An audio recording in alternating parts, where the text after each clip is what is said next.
Oh, hey, self-lovers. Welcome back to another episode of Self-Love Solo Cast. Yeah. I received a DM yesterday with a very potent question, and it was during my Ask Me Anything. I posted a question sticker, and I was like, how can I help? How can I support you? And I got the question, I need help asking for help. And I was like, oh, we are going to do a podcast episode about this because it is a juicy topic and lots of people struggle asking for help for many different reasons. So if you need help asking for help from friend, family, partner, society, you name it, maybe even help from yourself, well, this episode's for you. So let's get buckled up and get ready because here we go. Okay, self-lovers, so let's break down how to ask for help. And, when hearing this question, it might feel a little bit like, wait, I need help asking for help? But it's not that uncommon to struggle with this because there's so much underneath this need for wanting help but scared to ask for it. Because what does it mean? And I just want you to think about this a little bit. What does it mean when you ask for help? Well, it means that maybe you can't do it alone. It means maybe you aren't all-knowing and capable of doing everything on this planet. Maybe you don't have the knowledge. Maybe you're feeling really sad and alone and you need support. There's so much underneath needing help. And the first step is acknowledging what type of help you actually need and understanding where that shame is coming from. Because if you're unwilling to ask for help, it probably means that there's some shame or guilt around needing help. Period. End of statement. So I'm going to give you some tools that are going to help you ask for help and really dismiss all of that shame. And before we talk about that, I just want to let you know that if you are struggling and you need help in the arena of loving yourself, well, you're in the right place because that is my expertise. I love helping people learn how to love themselves. And the cool thing about self-love is that it's the foundation of any transformation. So whether you are looking to become a better communicator, or you're looking to get a new job, or you want a relationship, or you want to go on a fitness journey, make more money, you name it. If you don't love yourself, you will not be able to make those things happen. So I really want to encourage you that if you're listening to this and you're like, ooh, yes, I need help asking for help to love myself, well, head to paulfishman.love/self-love diet and apply for the self-love diet because it is going to help you learn how to habitually nourish the devotion to your individuality and therefore not feel guilt and shame around asking for help around the things that you don't know how to do or you might just need support around. So with that being said, let's talk a little bit more about how you can own your need for help and ditch the guilt and shame stories. So first of all, the shame and guilt around asking for help really is just a story that you're living with, right? It's something that's going on in your head that your brain is talking about or thinking about and you feel is true. Let's take the example of needing help learning how to love yourself, okay? Now, it's funny, and I kind of don't like admitting this, but it's a true fact of what I do and the business that I built for myself. A lot of my clients who enroll in my program and receive my support in the arena of self-love are kind of ashamed that they need help learning how to love themselves, that they don't know how to love themselves. And I kind of think of myself as the self-love mistress, I'm the dirty little secret that no one wants to talk about. And I own it, I live it, I love it, right? Because if I continue going up against this feeling that I'm angry about people not feeling safe and comfortable expressing that they hired someone like me, well, I can't do anything about that. That's really not my issue, right? It's my client's issue that they have shame around hiring a self-love coach. So if we take this idea of needing help, learning how to love yourself, how do you ask for that? How do you ask for that? Well, I've made it really simple. I know this feels like I continue to plug my business, but listen, that's what we're here to do, right? I create these free podcast episodes so that you will hopefully consider applying for my program, and therefore it makes it all worth it for all the parties, right? So essentially, if you're scared to ask for help, there are 3 things that may be going on. 1, you don't know what you're doing. 2, you can't do it alone. Or 3, you just don't want to do it in the first place, right? And I would say that most people line up in the second category. You don't want to do it alone. Okay, so let's say you have a partner and you have kids and you need support taking care of the kids, right? Really underneath that, you need support taking care of yourself, because if you're taking care of the kids 24/7, you will kind of burn out and not have the opportunity to take care of yourself, and therefore you're serving from an empty cup, and then there's a drought, and then you have a mental breakdown, and then you find yourself curled up in a ball crying at night, and your partner's like, what's going on, right? Been there, done that. Hi, hello. Not necessarily with the kids things, but with other things. I'm like, can't you read my mind? I need your help. So let's acknowledge what got you in the corner, crying your eyes out, unable to communicate. Let's acknowledge what got you there. Your unwillingness to ask for help in the first place. So you can see how this cycle will kind of play out over time.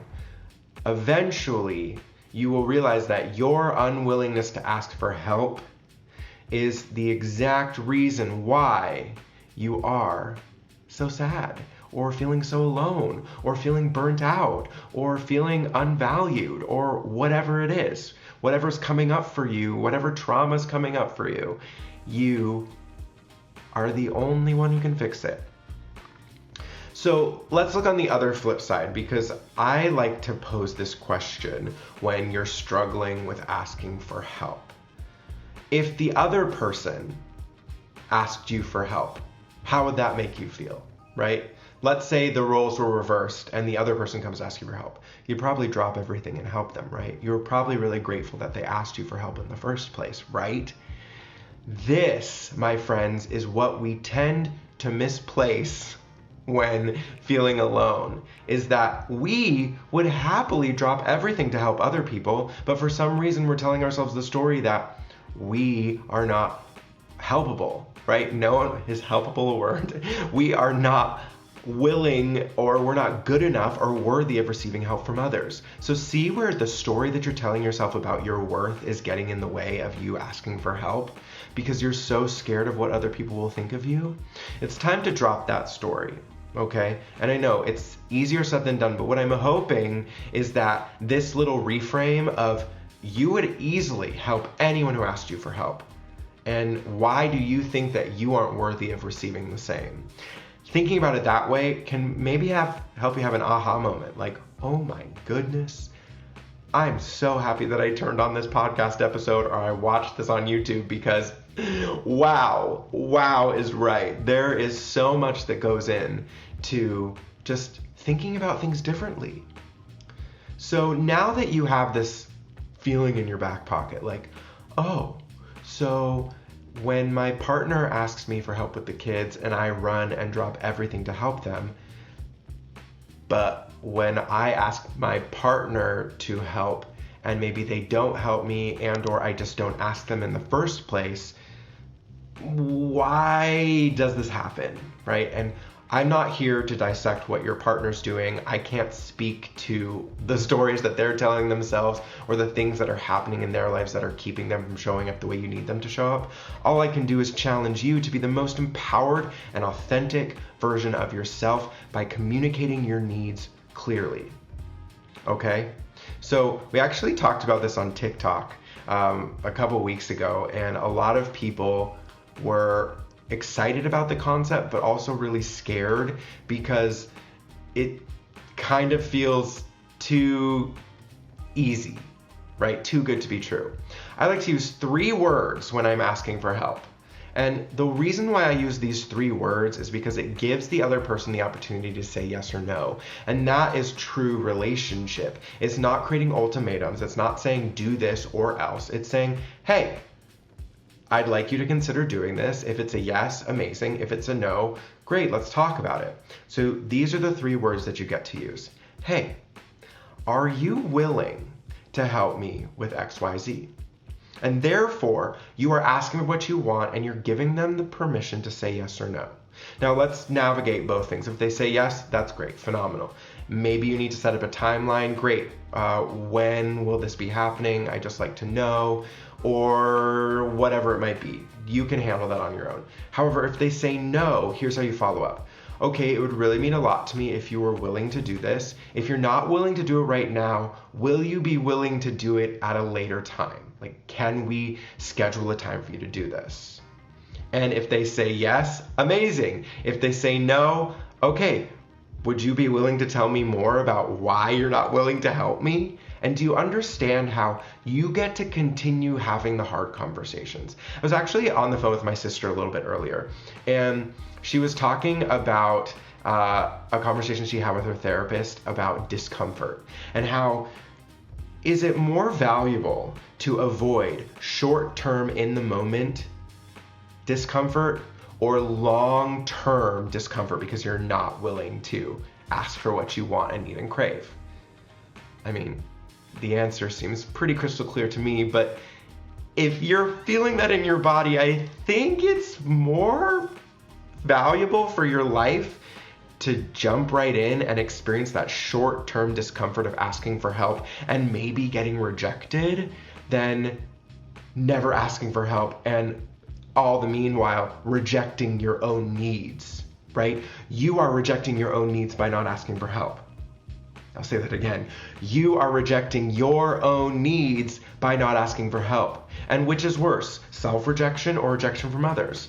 Well, I would like to argue that self-rejection is way worse because you are doing that to yourself. You can't control other people, but you can absolutely control how you connect with yourself. So why on frickin' earth would you just sit and reject yourself like that? So I know we kind of unpacked a lot and we talked about a lot of things, like the reason why we struggle asking for help. First step, getting underneath that. Next step is acknowledging that you do need the help, right? Ditching the pride, saying TTYN to the pride, the guilt, and the shame of needing help in the first place. And then from there, I really want to encourage you to consider, okay, what can I do differently today? And is there a different way that I can communicate my needs? Is there a different opportunity that I can take? Can I maybe bring this up at a different time? Granted, when we're doing things that feel uncomfortable or we're scared of, there's never the right time to do it, right? There's never like the perfect time to do something that scares us. We just kind of have to rip that Band-Aid off. You know, we have to help ourselves, help others, help us, right? Let me help you, help me, help me, help you, help you, help me, help you, help me, help you. Anyway, self-lover, I hope that this was really, really helpful. And if there's more that you want me to unpack, I think that I gave you enough to kind of think about, primarily like that self-rejection piece and like acknowledging that you aren't always going to receive the help from the people you want help from. However, there's always someone out there I know who's going to be willing to help you. You just might not be looking in the right places. So if you need help with something, well, first of all, hi, hello, it's your boy Paul Fishman, ready to help you out. You can head on over to Instagram at Paul Fishman, send me a DM, ask me a question. Let's see if I can help you in the moment. And don't worry about me. I have amazing boundaries. If I feel like this is something that is going to be useful for you to unpack inside my program, the Self-Love Diet, or if it's going to be something that I'm going to create a podcast episode about, or have already done it, I will give you the resource and the tools. But the first thing that you get to do is give yourself permission to ask for the help in the first place. And practice with me. Hello, I'm the easiest one to practice with because I'm giving you this advice. So why on earth would I reject you? Why on earth would I make you wrong for using the things that I'm telling you how to do? So consider DMing me at Paul Fishman.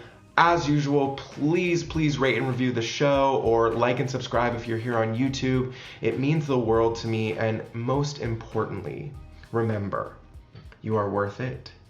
You deserve it, and you are not alone. We'll see you next time. Bye.